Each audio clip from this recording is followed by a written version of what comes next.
بسم اللہ الرحمن الرحیم۔ آج ہم اس پر گفتگو کریں گے کہ دین اسلام میں اختلاف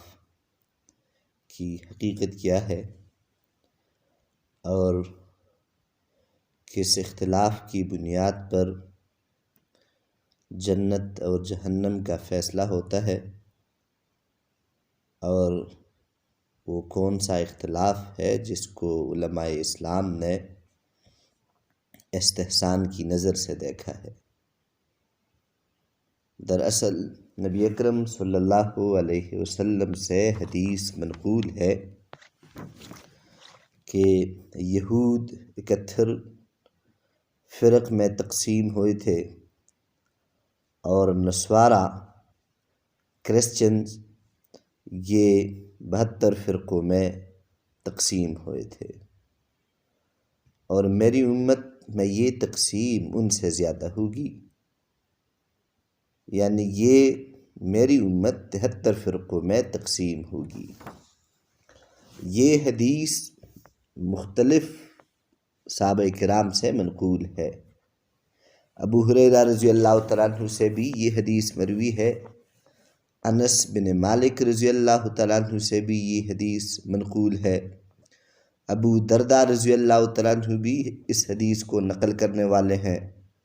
جابر رضی اللہ تعالیٰ عنہ، ابو سعید خدری رضی اللہ تعالیٰ عنہ، ابی بن کعب رضی اللہ تعالیٰ عنہ، عبداللہ بن عمر رضی اللہ تعالیٰ عنہ، ابو امامہ رضی اللہ تعالیٰ عنہ، یہ مختلف صحابہ کرام ہیں جن سے یہ حدیث منقول ہے۔ اچھا، حدیث کے متن میں یہ الفاظ ہیں کہ افترقت الیہود، اور یہ جو افتراق کا لفظ ہے، یہ جو اختلاف کا لفظ ہے، اس کا مطلب کیا ہے؟ یعنی ہم کو عملی زندگی میں ہم اپنی آنکھوں سے علماء کرام کے درمیان اختلاف دیکھتے ہیں، تو وہ کون سا اختلاف ہے جس کی وجہ سے لوگ جہنم میں جائیں گے؟ یہ سوال روز اول سے علماء کرام کے درمیان یہ موضوع بحث ہے، اور علماء نے اس پر بحث کی ہے۔ تو آج ہم اس تھوڑی سی تفصیل سے اس کا جواب دینے کی کوشش کرتے ہیں۔ اسلام میں اختلاف کی دو قسمیں ہیں۔ ایک اختلاف یہ عقائد میں ہوتا ہے، یعنی ایک انسان یہ اختلاف کرتا ہے کہ کیا نبی اکرم صلی اللہ علیہ وسلم اللہ کے آخری رسول ہے یا نہیں ہے، اللہ کی ذات موجود ہے یا نہیں ہے، توحید، رسالت، آخرت، قرآن اللہ کی کتاب ہے یا نہیں ہے، قرآن میں تحریف ہے یا نہیں ہے۔ یہ جو دین اسلام کی بنیادی مسائل اور بنیادی اصول ہیں، اس میں اختلاف کرتے ہیں، یعنی عقائد میں اختلاف کرتا ہے، تو یہ جو دین کی بنیادوں، دین کی اصولوں میں اختلاف ہوتا ہے، یہ اختلاف شریعت میں مذموم ہے۔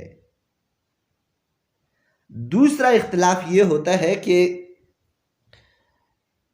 شریعت نے ایک لفظ استعمال کیا اور اس لفظ کے مختلف معنی ہو سکتے ہیں، اور ایک عالم دلائل اور قرائن کی بنیاد پر ایک قول کو، ایک بات کو ترجیح دیتا ہے، اور ایک دوسرا فقیہ، مجتہد، محدث، عالم، مفتی، وہ ایک دلائل اور قرائن کی بنیاد پر اسی ایک لفظ کی دوسرے معنی کو ترجیح دیتے ہیں، تو ان دونوں کے درمیان بھی اختلاف واقع ہوتا ہے۔ اور یہی اختلاف جو آج کل ہم اور اسلامی تاریخ میں فقہا کے درمیان دیکھتے ہیں کہ فقہا نے نصوص سے استدلال کرتے ہوئے مختلف مناہج اختیار کیے ہیں، اور ان کے درمیان اختلاف ہوا، لیکن یہ فقہی اختلاف یا نصوص کی بنیاد پر جو اختلاف، نصوص کی فہم کی بنیاد پر جو اختلاف علماء کرام، فقہاء اعظام اور مفتیان کرام کے درمیان واقع ہوا ہے، اس کی وجہ سے ایک فریق نے دوسرے فریق کی تکفیر کبھی بھی نہیں کی۔ اور نہ فریق مخالف کو یا اس انسان کو جس نے ایک فقیہ کے منہج کو اختیار نہیں کیا اور اس نے دوسرا منہج اختیار کیا ہے، اس فقیہ کو کسی نے بھی گمراہ نہیں کہا۔ اور اس کی مثال فقہائے اربعہ یعنی ائمہ اربعہ، امام ابو حنیفہ، امام مالک، امام احمد ابن حنبل اور امام شافعی رحمہ اللہ،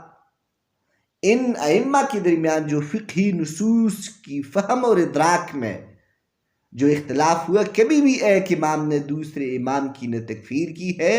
اور نہ اس کو گمراہ کہا۔ تو اسلام میں اختلاف کی حقیقت یہ ہے کہ کبھی اختلاف